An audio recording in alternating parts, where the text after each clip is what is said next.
मुंबई गोवा महामार्गावरून एक गाडी मुंबई ते गोवा जाणारी भरघोस वेगाने रस्त्यावरून जात होती.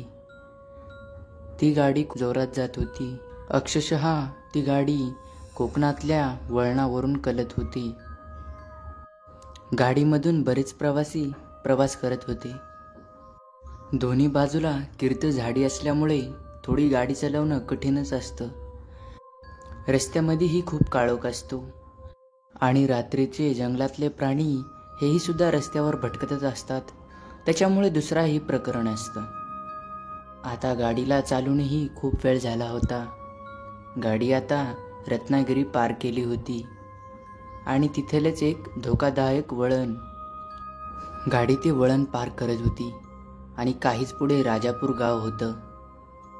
गाडी चालवत असताना अचानकपणे ड्रायव्हरचा गाडीवरून ताबा सटकला आणि गाडी दुर्दैवाने गोलदरीत जाऊन गाडी कोसळली.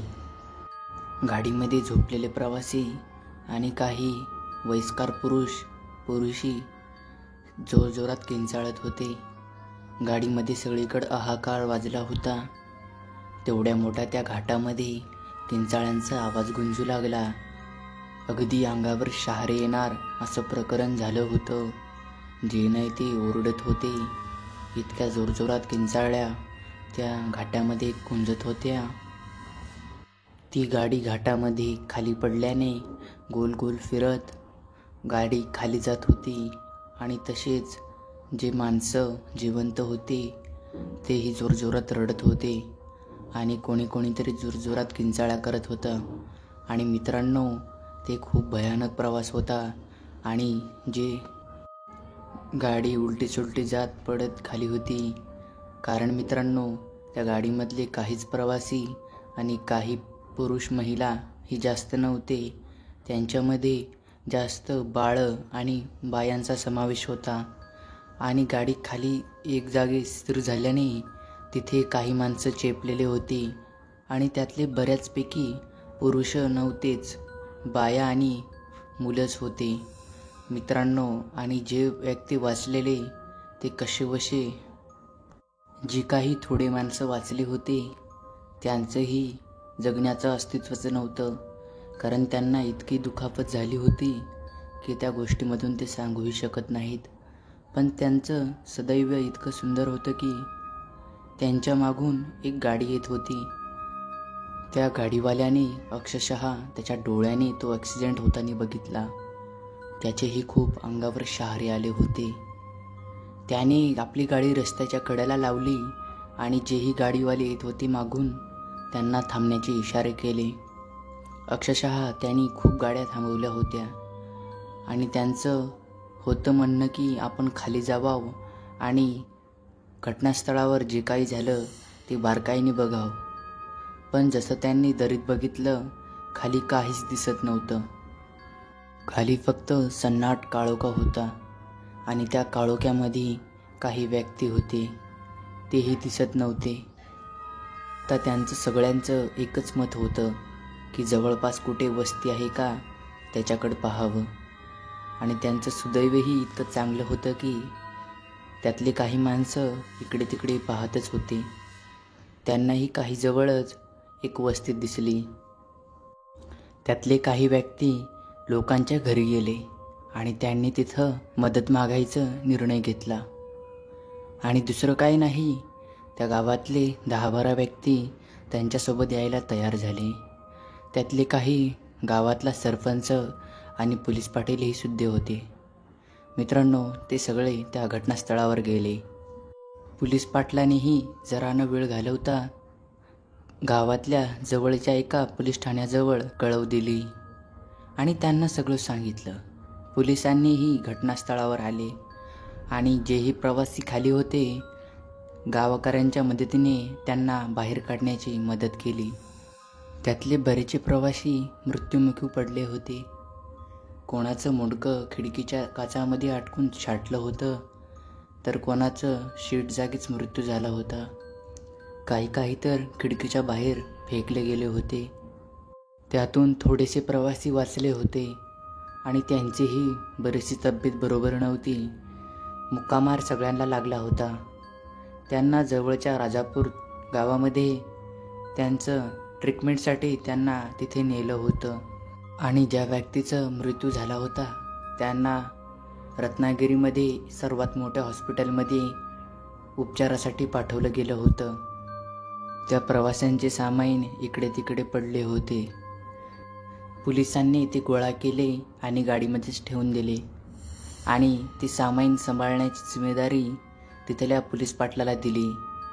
कारण काही व्यक्तींची सामान किमती होते आणि ती चोरी होण्याची शक्यता जास्त होती आणि रात्रही खूप झाली होती. ते ॲक्सिडेंट रात्रीच्या 8 वाजता झाला होता आणि त्यांना उरकवण्यासाठी रात्रीचे 12 वाजले होते. पोलीसही सुद्धा त्यांचं काम आटपून काही जणांना घेऊन गेले.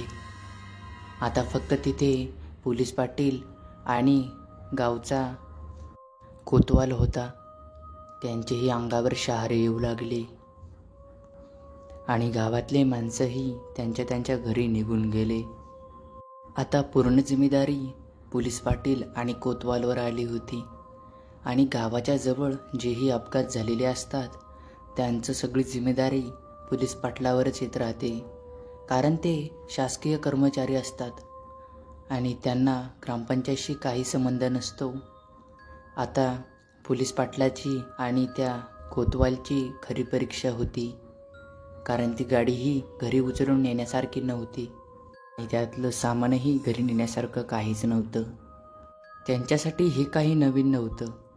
त्यांच्या इकडे ते अपघात काही ना काही दिवसानंतर व्हायचेच आणि ते वळणही असं होतं, तिथे गाडी कशीही चालवली तरी तिथे अपघात होतातच. त्यांना हे सगळं माहिती होतं, परंतु त्यांच्यासमोर हे अपघात दिवसा झालेले होते. त्यांची ही फर्स्ट टाईम होती त्यांना रात्री तिथे थांबायचं. अक्षरशः त्यांच्या नोकरीची जिम्मेदारी घेत आणि नोकरी वाचवण्यासाठी ते तिथे थांबले होते. त्यांच्यामधला पोलीस पाटील हा दारू प्यायचा आणि कोतवाल हा अजिबात दारू पित नसे. त्यांच्यामधला पोलीस पाटील हा खूप धाडसी व्यक्ती होता आणि त्यांना या गोष्टीची बरीचशी माहिती होती आणि त्यांच्यामधला कोतवाल हा भित्रा माणूस होता. तो पोलीस पाटलाच्या जवळच चिटकून बसलेला आणि ती परिस्थितीही अशी होती, त्यांच्याजवळ कोणी साधं माणूस जरी आलं तर त्यांच्या अंगाचा थरका उडतो. परंतु पोलीस पाटील हा खूप धाडसी माणूस होता. तिकडे त्या जंगलामध्ये एकही माणूस नव्हता आणि जवळजवळ वस्तीही नव्हती. त्या भन्नाट काळोखामध्ये आणि रात्रीमध्ये भयानक खोलदरी आणि भयानक काळोख आणि ते जंगल अक्षरशः एखाद्या माणसाच्या अंगावर काटा आणण्यासाठी पुरेसा होता. परंतु त्यांच्याजवळून एकही गाडी जात नव्हती. ती गाडी दिसायची तर ती खूप दूर दिसायची. तिचे हेडलाईट फक्त दिसायचे. त्यांना झोपही येत नसे. समजा जर आपल्या गाडीतले सामान चोरी गेले तर आपल्या नोकरीला धोकाच आहे. त्याच्यामुळे ते जरा भीतीनेच तिथे राहत होते. त्यावेळेसही पोलीस पाटलाने खूप दारू प्यायली होती.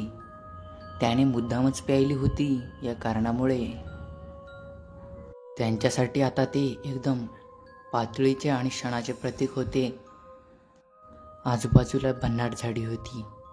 त्यांनी आता फक्त तिथे ते डोळे मिटून बसले होते. आजूबाजूहून एकदम भयानक आवाज येत होते. कोणीतरी किंचाळतंय तर कोणी रडतंय. कुठला तरी मुलगा रडतो असा त्यांना वेगवेगळे आवाज येऊ लागले. अक्षरशः रात्रीच्या 2च्या सुमारात जोरजोरात वारं सुटू लागलं. त्यांना थंडीही खूप वाजत होती. त्यांच्याजवळ एकच ब्लँकेट होतं, छोटंसं चादर. त्यात त्या दोघांना काही गरमी पुरत नव्हती. म्हणून त्यांच्या मनात आलं की आपण त्या चेमल्या गाडीत जाऊन बसावं आणि ती चेमलेली गाडी त्यांच्या पलीकडेच होती. आता त्यांनी विचार केला आपण जाऊया. अक्षरशः ती गाडीमध्ये गेले. गाडीमध्ये गेल्यावर त्यांना ती चेमलेली गाडी दिसली. सगळे तिचे फ्लोअर खाली पडलेले आणि खुर्च्या इकडे तिकडे झालेल्या. ते बघून त्यांच्या काळजात जणू एक फिरकी झाली. गाडीमध्ये इकडे तिकडे रक्ताचा सडा फिरला होता. गाडीमध्ये फक्त एकच जागा होती, तिथे थोडं रक्त कमी होतं. ते त्या जाग्यावर जाऊन बसले. आता गाडीमध्ये काही वेळाने असं वाटलं की कोणीतरी मागून जोरदार धक्का दिला. ती गाडी आता जोरजोरात हलू लागली. तिचे खिडके आणि तिचा दरवाजाही जोरजोरात खालवर करत होता. आता त्या दोघांची टरकली. ते इकडे तिकडे पाहू लागले. त्यांना कोणीच दिसत नव्हतं, परंतु ती गाडी इतक्या जोरात हलत होती की तेही सुद्धा इकडे तिकडेच पडू लागले. मग काही वेळाने सगळीकडं सन्नाटा झाला आणि मग हळूच आवाज आला त्यांच्या कानात, वाचवा वाचवा, असं कोणीतरी जोरजोरात म्हणत होतं. त्यांनी ते शब्द ऐकल्यावर त्यांनी तिथे एकही क्षण थांबले नाहीत. अक्षरशः धावत पळत पडत ते त्या गाडीच्या बाहेर पाऊल टाकले आणि जवळच्याच रस्त्यावर जाऊन थांबले. ते अक्षरशः त्यांची इतकी भीतीने चक्कच उडाली होती की हे असंही असू शकतं का. परंतु त्या गाडीपासून ते काहीच अंतरावर जाऊन रोडवर थांबले होते. रस्त्याहून गाड्यांचं येणं जाणं चालूच होतं, परंतु त्यांना ते खरंच वाटत नव्हतं. ते म्हणत होते आपल्या डोळ्यांचा विश्वासच नाही आणि ही असंही असू शकतं का. त्यांनी काहीच विचार नाही केला, परंतु पुन्हा त्या रस्त्याच्या खाली उतरले आणि ते त्या गाडीजवळ गेले तर त्यांना ती गाडी मागे जाताना दिसली. अक्षरशः त्या मोडक्या पद्धतीत ती गाडी मागे जात होती. अक्षरशः ती गाडी थेंबलेली पुढे मागे कशी जात असेल हे त्यांना पटतच नव्हतं. म्हणून ते काही वेळ तिथेच थांबले. त्यांना आता कळून चुकलंच होतं की हे भुताडकीचं प्रकरण आहे. अक्षरशः त्यांनी एकही वेळ न घालवता त्यांच्या घरचा रस्ता गाठला आणि त्या कोतवाल्याने तर इतकं मनावर घेतलं होतं की त्याला तर 8 दिवस ताप फनफन करत होता आणि त्याने त्या आपल्या नोकरीचा सुद्धा राजीनामा दिला. आणि त्या पोलीस पाटलानेही. त्यांनी इतकं जीवावर खेळून त्या गाडीच्या बाहेर जर निघले नसते तर आज त्यांचं काय झालं असतं. त्या गाडीमध्ये जर ते असते तर तेही त्या दरीत कोसळले असते. त्या गाडीमध्ये त्या मृतांशांचा आसरा झाला होता. मित्रांनो, लवकरच भेटूया एका नवीन व्हिडिओमध्ये. तोवर आपल्या चॅनलला सबस्क्राईब आणि लाईक शेअर करून ठेवा.